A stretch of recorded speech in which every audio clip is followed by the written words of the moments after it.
¿Cómo están ustedes? Bienvenidos. Los invitamos a un nuevo capítulo de Jueces y Ciudadanos, un esfuerzo de UMAC TV y del Poder Judicial, específicamente del Tribunal de Justicia de lo Penal de Punta Arenas, para acercar la justicia a la ciudadanía, conversar, dialogar en términos simples y cercanos a la gente cuál es el funcionamiento y el rol y la misión que tienen los jueces en nuestro país. En este capítulo tenemos como invitado al magistrado Luis Álvarez Valdés, juez del Tribunal de Justicia de lo Penal de Punta Arenas. Magistrado, mucho gusto.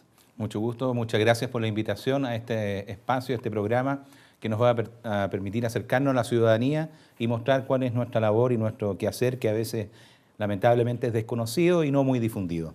El capítulo de hoy versa sobre algo que está en boga, la seguridad ciudadana.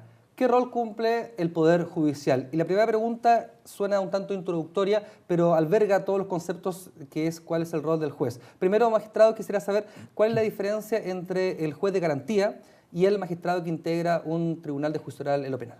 Los jueces de garantía son jueces unipersonales que tienen por finalidad esencial prever durante la investigación del Ministerio Público que las garantías constitucionales y los tratados internacionales que se encuentran vigentes se cumplan por parte del Ministerio Público, de los querellantes y en general de todas las personas que intervienen en el sistema judicial de la investigación y de las policías. Y tiene un rol esencial, que es el rol que la ciudadanía más conoce, que es resolver sobre la prisión preventiva respecto de los imputados.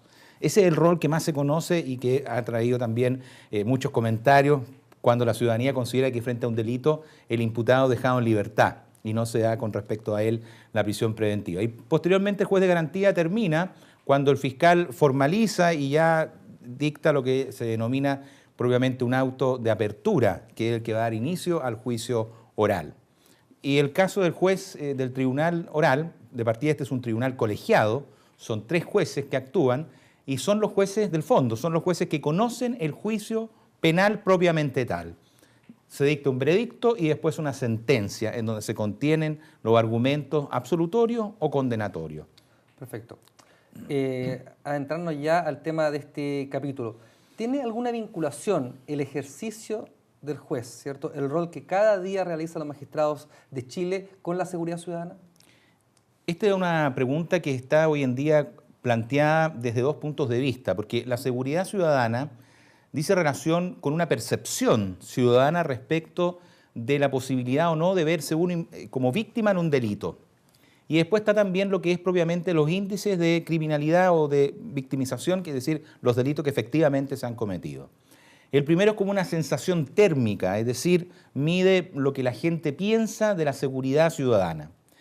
Desde mi punto de vista, la función judicial cumple, obviamente, dentro de todo el organigrama que el Estado provee en esta materia, cumple una función en lo que dice relación con los juicios penales, pero no directamente con lo que es la seguridad ciudadana, porque la seguridad ciudadana es un instrumento político, policial, a través del cual el Estado garantiza determinados derechos, el derecho a la libertad, el derecho de propiedad. Uno podría decir entonces, magistrado, que esa sensación térmica que usted nos habla de la seguridad ciudadana no tiene relación con cada fallo de un magistrado, por ejemplo, o de un tribunal. No tiene relación con cada fallo de los tribunales, porque aquí hay que decir algo que es muy concreto, es decir, dentro de una democracia, un Estado de Derecho, y ya desde siglos, los ciudadanos, las personas no podemos ser instrumentalizadas para demostrar un determinado proceso. Es decir, nosotros no podemos considerar que los imputados, que la gente que antiguamente se llamaba los procesados, pueden ser un instrumento para decirle a la sociedad que una determinada conducta es reprochable y condenarlo a él para que la sociedad escarmiente. Perfecto. Eso no se puede hacer. Lo que sí se puede hacer es que la sociedad, y esto lo dice los grandes tratadistas, leí hace poco un apunte de Roxin respecto a la materia, dice que efectivamente ese fallo puede ser conocido por la sociedad para que la sociedad entienda que hay ciertos bienes jurídicos que son caros a la sociedad y que son respetados por el Estado y que debemos todos respetarnos. Ahí sí entonces juega el fallo penal un objetivo preciso. Entendemos el rol entonces de los fallos penales, pero ¿qué institución, para que la ciudadanía vaya comprendiendo el organigrama del Estado, ¿cierto? ¿Qué institución debería ser la responsable asociada a la seguridad ciudadana? La seguridad ciudadana, desde mi punto de vista, debe estar garantizada por los gobiernos.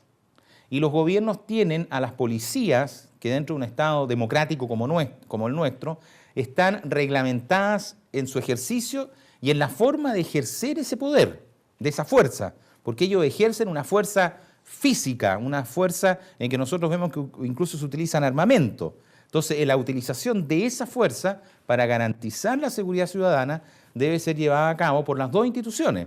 La Policía de Investigaciones de Chile, que debiera tener como finalidad esencial la investigación de los delitos cometidos, y una policía como la de Carabineros, que en nuestro sistema es una policía inspirada bajo conceptos militares, y que esa policía también tenga la precautoria o deba ejercer medidas de precaución respecto del orden público, que es lo que vemos, por ejemplo, que sucede con las grandes manifestaciones de este último tiempo, en que hay toda una pugna de dónde se origina esa violencia y cómo se puede consumar esa violencia y por qué se destruyen bienes públicos y bienes privados, generalmente de gente incluso de muy escasos recursos, y se pregunta entonces dónde están los carabineros, qué es lo que está haciendo la función. Bueno, esa función preventiva y esa función que también es democrática, represiva, le corresponde a las policías. Y a su órgano superior, que en este caso es el Poder Ejecutivo a través del Ministerio del Interior. En el último tiempo se han creado instancias para asegurar las políticas públicas asociadas a la seguridad ciudadana, en este caso la Subsecretaría, por ejemplo, de Prevención del Delito. Entendemos entonces que es el Ministerio del Interior y esta Subsecretaría los encargados de generar políticas públicas para albergar las distintas dimensiones que corresponden a la seguridad ciudadana. Así es, incluso hoy se habla por los tratadistas que el derecho penal no puede ser utilizado como un instrumento de política, porque nosotros vemos, por ejemplo, que ante muchos hechos sale inmediatamente gente a decir, creemos un delito, sancionemos con mayor rigor los delitos, impongamos mayores penas, restringamos más las libertades, pero pareciera ser que por ahí no corresponde que nosotros... Hay un concepto que es muy interesante, que yo lo encuentro y que la gente lo va a entender. No podemos hacer política por medio del derecho penal.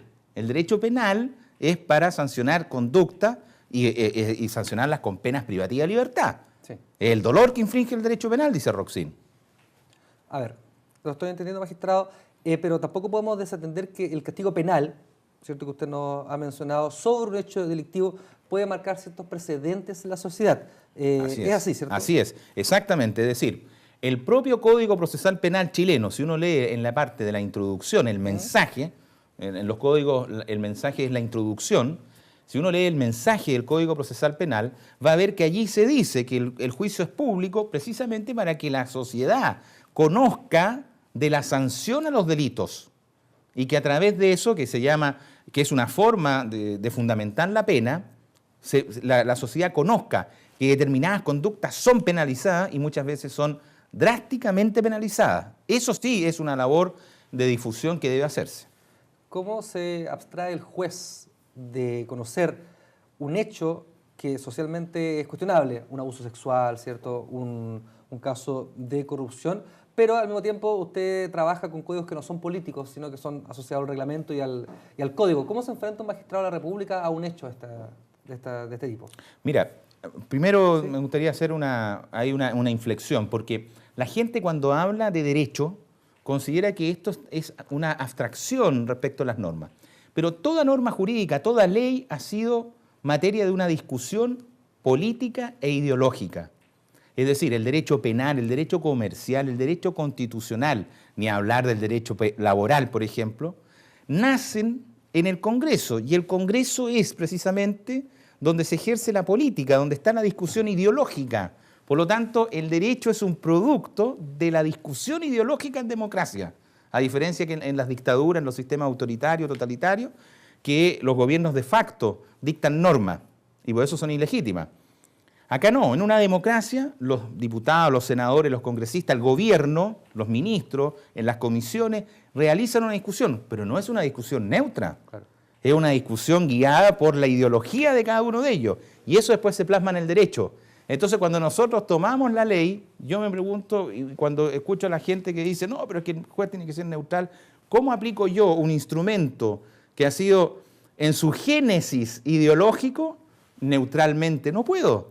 Tengo que aplicarlo desde una visión a lo menos, desde una perspectiva a lo menos de una dogmática, para no utilizar el concepto de ideología. porque la gente lo tiene con los partidos políticos, pero bien sabemos que la ideología son las ideas, todo. Entonces, eso es lo que sucede. Por eso es que uno es neutro en el sentido de aplicar las leyes en alguna medida, o sea, en toda la medida no necesario, pero a la vez también los jueces necesariamente tenemos que hacer una reconstrucción de esa norma. A mí, por ejemplo, hay delitos que, o sea, hay sanciones penales que yo considero que son exacerbadas. Entonces, pero es una consideración que yo la hago del derecho, no de una idea que me cae a las 7 de la tarde en el tribunal, ¿ya? Y en otros delitos considero, por ejemplo, que la sanción penal es muy alta o en otros muy baja. Entonces, eso es una cuestión ideológica. Por ejemplo, acaba de ser aumentada la pena a ciertos delitos que dicen relación con, llamémoslo, el robo de animales, el abigeato.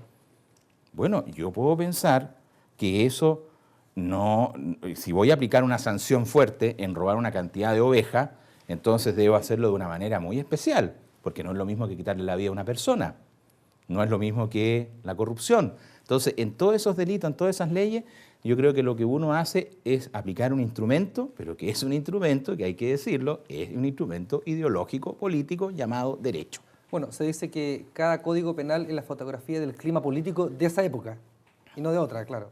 Exactamente.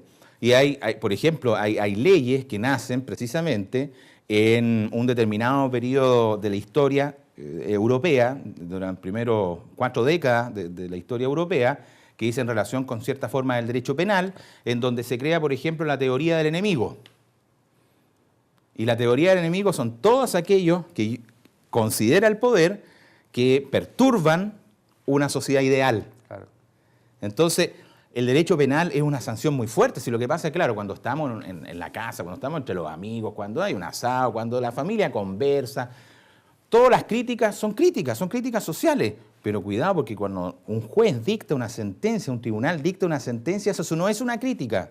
Le está diciendo, usted, señor, es condenado a 5, a 6, a 7, a 10 años. ¿Pero a 10 años dónde? En una cárcel, pues. Yo le quito a usted sus bienes. Yo a usted le demando que pague tantos millones de pesos, tantos millones de dólares. O sea, es la persona humana la que está ahí, no es el comentario. Así es.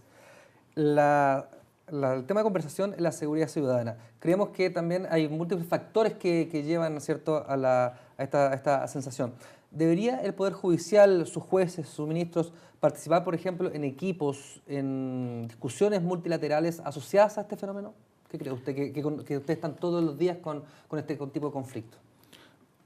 Desde mi punto de vista, nosotros deberíamos participar en esas labores y a la vez también yo soy un crítico en el sentido de neutralizar la preparación profesional de un juez. Es decir, un juez es una persona que ha estudiado leyes, sí. Hay muchos colegas que incluso siguen estudios de posgrado, y por lo tanto hay allí, a mí el concepto no me gusta, pero para poder entender, hay un capital profesional, un capital humano, que es muy valioso. Entonces eso debe ser utilizado, porque una de las cosas que, por ejemplo, nos vemos enfrentados, y eso es algo que se está viendo, es que los temas que hoy la sociedad está preocupada son temas muy concretos, la educación, la salud, y han surgido, junto con el ciudadano, ha surgido otra entidad, que es el consumidor. Entonces, hasta hace 10 años atrás nosotros tomábamos una constitución y la constitución hablaba de la ciudadanía, claro, y del ciudadano, era el ente a proteger. Hoy en día no, y es parte de la seguridad también. Entonces, es parte de la seguridad el que no me asalten, el que no entren a mi casa, el que yo llamo a carabinero y llegue en 5 minutos y no en media hora, en que yo llame a bombero, pero también es seguridad que yo llegue a un centro público de salud y se me atiende igual que en un centro privado. Es seguridad saber que cuando voy a jubilar voy a tener una determinada cantidad de recursos para poder subsistir. Es seguridad saber que mi hijo va a ir al colegio y no va a sufrir bullying y va a recibir una buena educación. Entonces, hoy en día la seguridad es muy compleja y este es un aspecto de esa seguridad. Entonces, ¿qué es lo que se ha hecho? Se ha hecho un análisis reduccionista desde mi punto de vista y se ha dicho, señor, la seguridad ciudadana son los desmanes callejeros. Y no, pues esa no es la seguridad. La seguridad es que mis jueces sean probos, mis políticos sean probos, que sea gente eficiente, que sepa gastar los recursos como corresponde. Eso también es seguridad. Usted y todos los jueces de Chile están día a día con personas imputadas, con personas que el Ministerio Público les sigue una investigación por algún hecho delictivo. Por lo tanto, usted conoce la cara, el rostro también de la delincuencia, tanto a nivel de autores como de víctimas. ¿Cómo a su juicio se podría generar una baja en los hechos delictuales? ¿Cuál es el fenómeno que usted ve detrás de un hecho como asaltar, por ejemplo? Mira, yo el fenómeno que veo atrás lo asocio. Chile es un país de muchos terremotos. Y los terremotos los producen lo que se llaman las fallas. La sociedad nuestra está llena de fallas, igual como las fallas geológicas, ¿sí? Está llena de fallas. Las desigualdades que tenemos, que son impresionantes, o sea, realmente son desigualdades económicas, culturales, sociales, en acceso a la salud, en acceso a la justicia propiamente tal, en el acceso a la educación, en el acceso a la diversión. Entonces, desde mi punto de vista, esas fallas generan, obviamente, como cada cierto tiempo sucede en la naturaleza, movimientos telúricos, es decir, generan esta suerte de no saber por qué hay personas que están involucradas en estos hechos. Claro. Y sabes que a mí hay algo que siempre me ha llamado mucho la atención, y esto lo quiero decir con la mayor responsabilidad posible.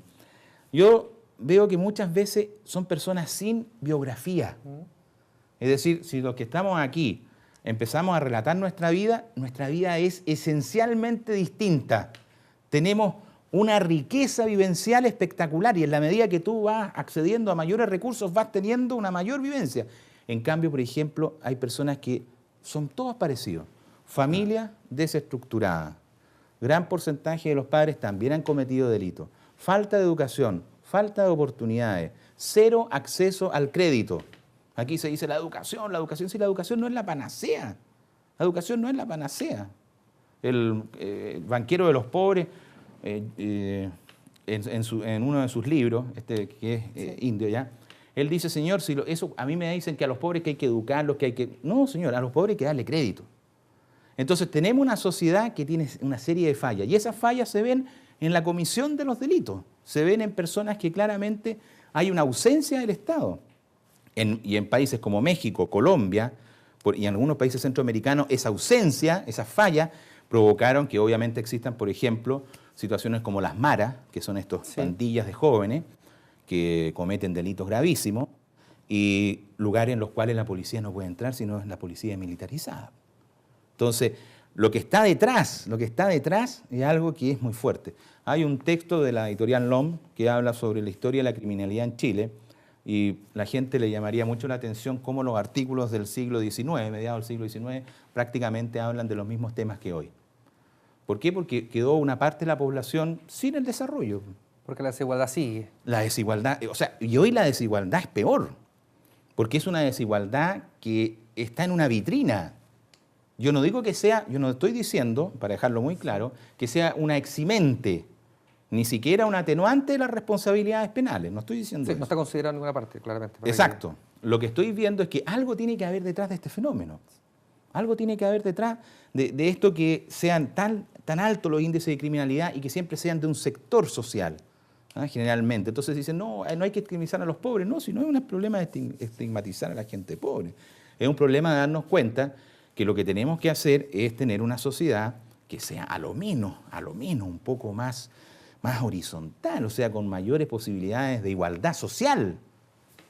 Magistrado, hemos desarrollado el tema de la desigualdad. ¿Cómo ve usted el tema de la adicción en la generación de delitos, ¿cierto? La adicción de gente muy joven, de niños, adolescentes, asociados a drogas duras, a la pasta base, ¿cierto? Posteriormente a otro tipo de droga. ¿Cómo ve usted también la incidencia en eso? Bueno, ahí hay una incidencia directa en estos... Voy a usar una palabra que se usa en antropología y que hay estudios respecto de eso, no la quiero usar en un sentido que se pueda entender mal. Esta sociedad ha producido verdaderos guetos. Incluso se habla de lugares en que la gente vive de una manera que es inhumana. Y recién se acaba de demoler un lugar en Santiago, en este momento no recuerdo el nombre, pero que eran unos módulos, hay unos bloques de departamentos que... Entonces, desde mi punto de vista, hay lugares sociales en Chile en que efectivamente se ha considerado como una suerte de gueto y eso ha provocado entonces que jóvenes, de muy niños, vean en estas drogas, y en estas drogas duras, y en estas drogas nocivas tremendamente, una forma de lograr tener un sentimiento mejor, y también incide, obviamente, que cuando cometen esos delitos están bajo los efectos de esas drogas. Claro. Están bajo los efectos de esas drogas. Pero son personas que están allí y que ahora han existido en el último tiempo instituciones que se han preocupado mucho de ellas, pero a la vez también tenemos una sociedad que es muy difícil de entender, porque el consumo de alcohol en la juventud es altísimo, es altísimo. El consumo de droga está aprobado, y de ahí la ley penal adolescente, no me estoy dando de neurólogo ni de psiquiatra, pero eso es un hecho cierto. Está aprobado que si la gente consume drogas antes de los 15, o sea, antes de los 18, 19, 20 años, se produce un proceso en el cerebro en que un psiquiatra una vez nos explicaba que era como una suerte de un dínamo que comienza a dar vuelta y la persona queda adicta, lo más probable es que para el resto de su vida. Es muy difícil superar esa adicción, a diferencia de alguien que sufre una adicción a los 25, a los 30 años. Lo mismo con el alcohol. Entonces, hay una incidencia directa, pero que para mí también es manifestación de esta desestructuración social que tenemos. Claro. El caso que usted recordaba de Santiago es la Villa del Volcán de Puente Alto, en donde era un gueto de miles de personas que, para que la gente de Punta Arenas pueda conceptualizar, tenía solo una avenida de ingreso y no llegaba servicios públicos, no llegaba la salud, no llegaba carabineros, no llegaba bomberos, no llegaba nadie. O sea, era un submundo dentro de una población con altísimo índice de vulnerabilidad, obviamente. Magistrado, vamos terminando la conversación. ¿Cómo los jueces, cómo el procedimiento penal puede lograr atacar, no sé si la seguridad ciudadana o la inseguridad ciudadana, sino las causas? Habíamos hablado de la desigualdad, pero me quiero seguir en el tema de la adicción. Sabemos que hay tribunales pilotos asociados a un fenómeno que se llama, y un programa que se llama Tribunales de Tratamiento de Drogas. Quiero saber su opinión sobre estos tribunales y si lo puede explicar un poco para que la ciudadanía en Punta Arenas conozca este fenómeno, que es una mirada distinta del derecho, ¿cierto?, que involucra a todas las instituciones del sistema penal. Bueno, estos tribunales de droga, y quizás por eso el éxito que han tenido, nacen de la idea de jueces de garantía de Santiago, de defensores y de fiscales. Hay una pugna en la doctrina que dice que determinadas sanciones no se pueden imponer porque van en contra de la voluntad del imputado. Entonces siempre se dijo que los tratamientos antidrogas no podían ser objeto de una sentencia. No se podía condenar a alguien a que usted se va a hacer un tratamiento. ¿Por qué? Porque no se contaba con la voluntad. Y para iniciar un tratamiento en contra de un consumo hay que tener la voluntad. Pero de una manera inteligente, estos jueces de garantía, fiscales y defensores, lo que hicieron fue crear este tribunal en que la persona, para suspenderle muchas veces un procedimiento o para el cumplimiento de una pena, expliquémoslo así, se somete a un proceso de desintoxicación, exacto, y para dejar las drogas. Y terminando ese proceso, termina su causa. Cuando él acepta, ¿cierto?, esa claro, acción, se congela la causa, ¿cierto? Se congela la causa, se suspende. Entonces, yo aquí lo voy a condenar a usted, digámoslo de esa manera. Sí. Lo voy a condenar a que usted se sane, pues. Ese va a ser su compromiso. Y si usted cumple su compromiso, yo entonces no lo voy a penar, no lo voy a sancionar penalmente. Desde mi punto de vista, eso es una mirada novedosa y una mirada que quizás debiera replicarse al nivel del país, porque el problema, hoy es el problema del consumo, hoy tenemos el problema de los jóvenes consumidores, la violencia que eso genera. Pero en 20 años más vamos a tener un problema aún mayor, que van a ser esas personas que hoy son consumidores con sus enfermedades, con su propia negligencia en su cuidado personal, y que van a ser personas absolutamente fuera del circuito social. Así es. Lo más probable es que no tengan un trabajo legal, no van a tener formación, no van a tener salud y van a ser personas deprivadas. Entonces, lo que estamos hoy en día es acumulando una bomba de tiempo que nos va a estallar en 20, en 30, en 40 años más, y eso habría que hacerlo ahora. Yo estaría por hacerlo en todas partes y creo que se va a empezar a replicar. Así es, hace un par de años ya el Poder Judicial con el Gobierno, ¿cierto?, Poder Ejecutivo y la Fiscalía y la Defensoría firmaron un acuerdo marco para poder desarrollar este tipo de tribunales en todo el país. Para dejar en claro un poco, magistrado, no son todos los delitos, ¿cierto? Son delitos que tienen que ver con la adicción misma y con penalidades bajas. Claro, y es esencialmente que la persona cometió estos delitos a consecuencia de su consumo, de su adicción. Entonces, como lo que gatilla la acción delictual de esta persona es ese consumo, yo entonces lo que hago es hacer un tratamiento para que deje ese consumo. Y esa persona tú la transformas, pues la transformas en un hombre libre, efectivamente libre, no en un esclavo. Sin ataduras de la droga. Sin la atadura de la droga. O sea, lo que estás haciendo allí es generar un efecto. Cuando yo sanciono una pena, bueno, claro, hay un cumplimiento de la pena, la sociedad lo recibe eso como una pena en el sentido del delito cometido, etcétera, pero aquí no, pues aquí hay una recuperación de un individuo. Entonces es una mirada. Y quizá en 50 años más o en 60 años más miremos el derecho penal de hoy y en una entrevista, en una conversación como esta, se va a hacer una gran crítica a la forma en que hoy hacemos el derecho penal. Claro. No lo sabemos. Pero esto claramente va hacia esa línea. Y apunta a un esfuerzo de gestión de parte de los magistrados, ¿cierto? Claro. Con las otras instituciones para quizás ahondar en la previa, en lo que pasa antes de un delito, que puede ser, entre otras cosas, la adicción a ciertas drogas, ¿cierto? Así es. Le queremos dar las gracias entonces al magistrado del Tribunal de Juicio Oral y Penal de Punta Arenas, don Luis Álvarez Valdés, por participar en este programa. Muchas gracias. Muchas gracias a ustedes, pues, y que estén muy bien. Entonces, le damos las gracias al magistrado Álvarez Valdés y los invitamos a ustedes al próximo capítulo de Jueces y Ciudadanos, un esfuerzo televisivo de UMAC TV y el Poder Judicial a través del Tribunal de Juicio Oral y Penal de Punta Arenas.